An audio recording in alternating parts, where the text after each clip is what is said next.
Hi, one and all. My name is Dr. Krishna Tulsi, Consultant General Physician and Diabetologist at Nakshatra Hospital, Alkapuri.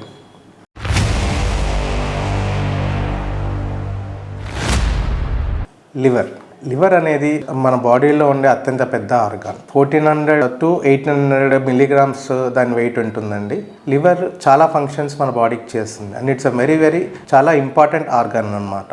ఏం చేస్తుంది liver? మనం తీసుకున్న ఫుడ్ని అంతా కూడా లివర్లో స్టోర్ చేసుకొని ఇంటర్మీడియట్ మెటబాలిజం చేస్తూ ఉంటుంది. దీనివల్ల ఎప్పుడన్నా మనము తినకున్నా లేదంటే స్టార్వింగ్లో ఉన్న డైట్లో ఉన్న మన బాడీకి కావాల్సిన సోర్స్ అంతా కూడా లివర్ ఇస్తుంది. అదేవిధంగా లివర్ అనేది కొలెస్ట్రాల్ అండ్ లిపిడ్ మెటబాలిజం కూడా చేస్తుంది. అదేవిధంగా మన బాడీలో ఉండే టాక్సిన్స్ ఏవైతే ఉన్నాయో అవి బైల్ అంటే ఫ్లూయిడ్, లివర్ నుంచి ఒక ఫ్లూయిడ్ వస్తుంది, దాన్ని బైల్ అంటాము. ఆ బైల్లో మన బాడీలో ఉండే మలినాన్ని మొత్తం బయటికి పంపించడానికి ట్రై చేస్తుంది.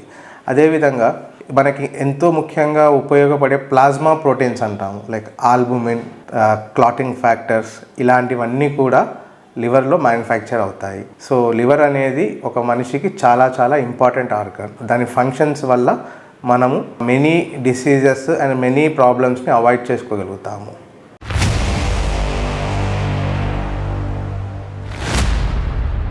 జనరల్గా లివర్కి వచ్చేసరికి మనకి ఎలా తెలుస్తుంది మన లివర్ హెల్తీగా ఉందా లేదా అని? సో ఎప్పుడైనా ఏ ప్రాబ్లం చేత అయినా లివర్ మీద ఒత్తిడి పడినప్పుడు లివర్లో కొన్ని మార్పులు జరిగి లివర్ ఎంజైమ్స్ అనేవి రిలీజ్ అవుతాయండి. దాన్ని SGOT, SGPT అంటాము.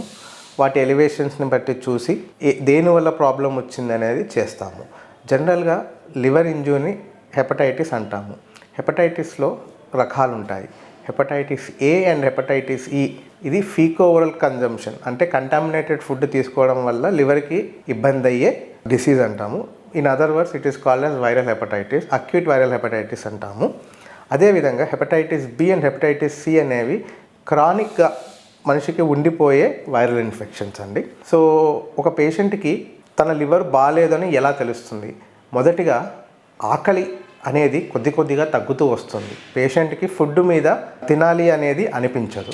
దాని తర్వాత బాడీలో బిలిరూబిన్ % పెరిగే కొద్దీ కళ్ళల్లో పచ్చదనం రావడం, మూత్రంలో పచ్చదనం రావడం, తర్వాత ఒళ్ళంతా నీరసంగా అనిపించడం, వాంతులు అవ్వడం, తెల్ల మోషన్స్ రావడం, అదేవిధంగా ఒంటి మీద దురదల్లాగా రావడం, తొందరగా అలసిపోవడం లాంటివి ఉంటాయి. ఇలాంటివి ఏమన్నా ఉన్నాయి అంటే ఇమీడియట్గా మనం హాస్పిటల్ని సంప్రదించి ఏ కారణం చేత మనకి జాండీస్ వచ్చింది, ఏ కారణం చేత మనకు ఇది లివర్ డ్యామేజ్ అయిందని చూసుకొని దాని ప్రకారం కొన్ని టెస్టులు చేసి డాక్టర్ సలహా మేరకు తగిన ట్రీట్మెంట్ తీసుకోవడం వల్ల తొందరగా వ్యాధి నుంచి బయటపడే అవకాశాలు ఉన్నాయి.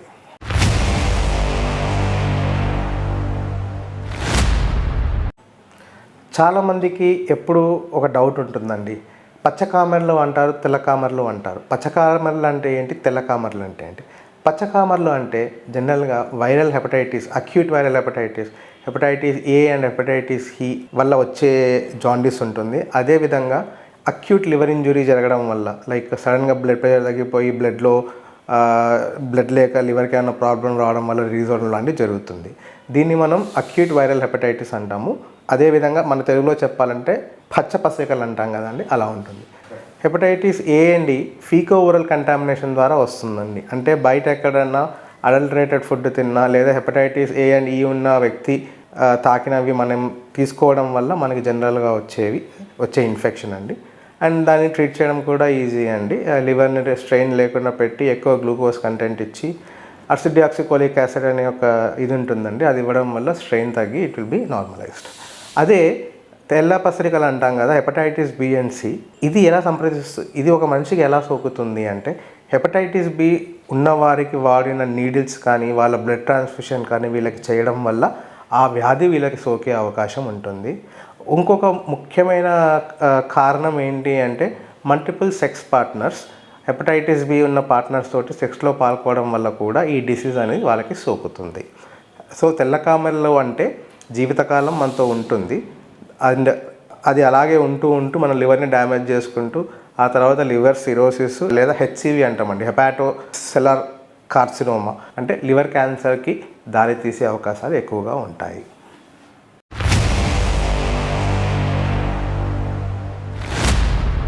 లివర్ ప్రాబ్లంకి జనరల్గా ఉండే కామన్ సిమ్టమ్స్ ఏంటంటే మొదట ఆకలి అనేది సరిగా వేయకపోవడము అండ్ మూత్రం పచ్చగా రావడము, కళ్ళు పచ్చబడ్డము, ఒంటి మీద పచ్చ చారల్లాగా కనిపించడము, లేదా ఎక్కువ లివర్ స్ట్రెయిన్లో అవ్వడం వల్ల బాడీలో ఉండే కోయాగులేషన్ ఫ్యాక్టర్స్ అవి తగ్గడం వల్ల అక్కడక్కడ రక్తపు చుక్కల్లాగా రావడము, దాన్ని మనం పెటకే అంటామండి. ఆ విధంగా వచ్చే అవకాశాలు ఉంటాయి.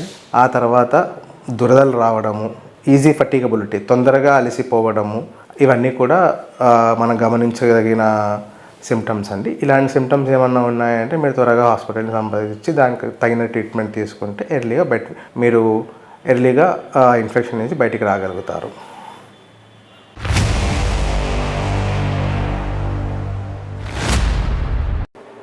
మన లివర్ అనేది పాడవకుండా లేదా దానికి ఎఫెక్ట్ అవ్వకుండా ఉండాలి అంటే మనం ఏం చేయాలి?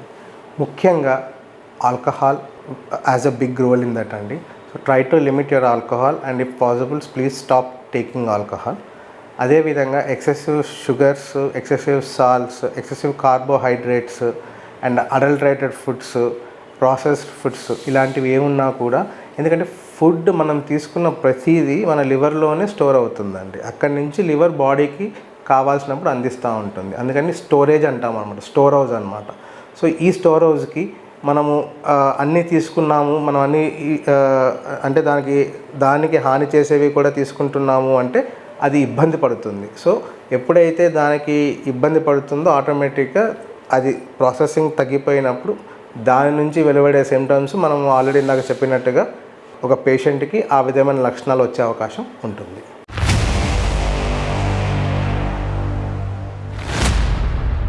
చాలామంది తెలివిగా ఇంట్లో వాళ్ళకి ఏం ప్రాబ్లం లేదనుకొని డిసీజ్ పెద్దగా అయ్యేదాకా వెయిట్ చేస్తారు.